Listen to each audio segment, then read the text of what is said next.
52.5 square meter. Oo. Ang ganda na CR nyo. Ganyan na rin ang turnover ng CR niya, sir.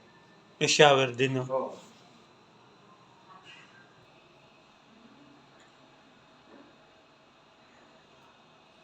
Sir, no? Oo.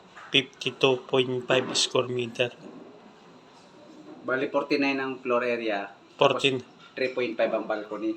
Apo. Kaya total niya 52.5. Apo.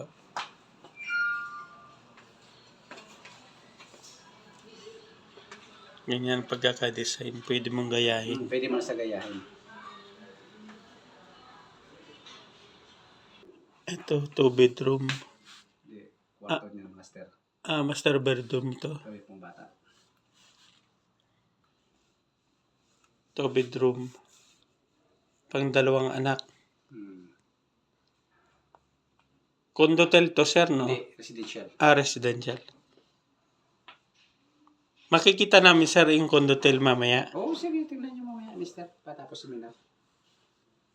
Pakita, explain mo sa kanila na yung turnover talaga. Kasi ito, showroom to eh. Kaya doon sa actual na pakita sa'yo, mister. Oo. Mamaya, pati yung condotel. Yung actual to, no? Yung 1 bedroom na yun. Ang pagsabay. pagsamahin mo lang to. Ang 2 kwarto, 1 bedroom na yun. Yung ilaw na yan, sir, inano na lang yan. Hindi na sila na bahala. May ilaw to siya, pero kung gusto nila magpakabit ng sarili nilang design ng ilaw, pwede na palagyan. Kasi improvement na nila yun eh. Para, no? Kasi improvement na nila yung mga ilaw nila. Kung ano improvement nila sa loob sa kanila na yan.